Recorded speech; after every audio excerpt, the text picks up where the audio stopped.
Family time is a hard thing to do, mainly because the house is filled with a variety of ages and personalities, and it's hard to find something that everyone wants and can do. Today, we have a possible solution. I made this chart for my family. It's basically a calendar, and on it, every day, there's an activity for us to do on that day. I started out with this. I went around interviewing my family about activities they wanted to do, movies they wanted to see, games they wanted to play, and etc. And then I also just left this piece of paper out next to the grocery list for a while so that they could add to it, because it's hard to think of things at the spot. I let them have a couple days to just add to it as they wanted. After that, I went around and asked people for their top 3 things they wanted to do, and also one main movie they wanted to watch. So I had this list of general suggestions and then the top 3 main ones they wanted to do, along with one movie for each person. Then the way I made the list is that I basically just went on a Google Doc and I used the table tool to make a little calendar and just replicated a January calendar that I found online. You could also just take like a regular already made calendar and just write on it. After doing that, I made sure to look at all our schedules and to take note of days where events were happening, or holidays, or birthdays, or things like that. Just days that we knew were generally gonna be busy, and I didn't plan anything for those days because we probably wouldn't be able to do anything on those days. And then after that, I just started filling in the days with activities, starting with the top 3 one, trying to keep in mind making sure to get a semi-equal amount from every person. I also asked my family about rotational activities, or things that they wanted to do more than just one time a month, and so I tried to keep track of that as well. Another thing you can pay attention to when making one of these is seasonal activities. For instance, if it's October, you can include shopping for Halloween costumes or pumpkin carving. If it's December, you can add gingerbread houses or present wrapping,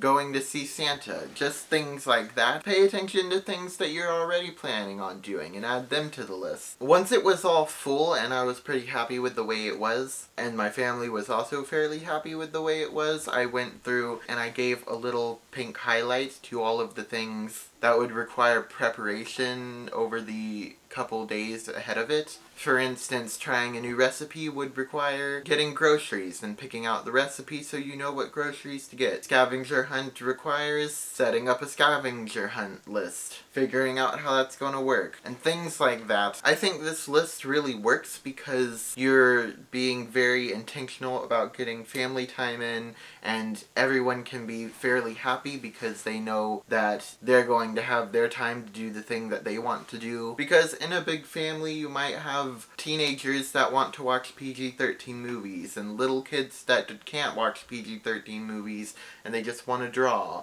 or middle school kids who want to play Minecraft, and parents who just want to go on a walk, and just things like that. This way everyone can be happy because they know they'll be able to do something that they want to do with the family over the course of the month. I think it's also helpful to pick a starting time. For our family, I think we picked 4 p.m. just to make sure that everyone knows when it's coming, because days are filled with other things obviously too. Ultimately, it should be a zero stress and 100% fun thing. Having said that, the list is 100% flexible. If the family just are all really busy on a day you didn't plan on being busy, or you're just all mentally stressed, you can skip today's activity or reschedule it for a different day. This was a list of Christmas movies that we used for December. It's basically the same idea. This is actually what inspired the list, and it works basically the same. They were scheduled on certain days. When we watched it, we would cross it out in yellow, and if we decided, you know what, we just can't fit that in this month at all, we crossed out in red. And sometimes there'd be days that pass where we didn't do the thing, but we still wanted to do the thing sometime during the month. And so what we would do is we would just leave them blank and and try to catch up on them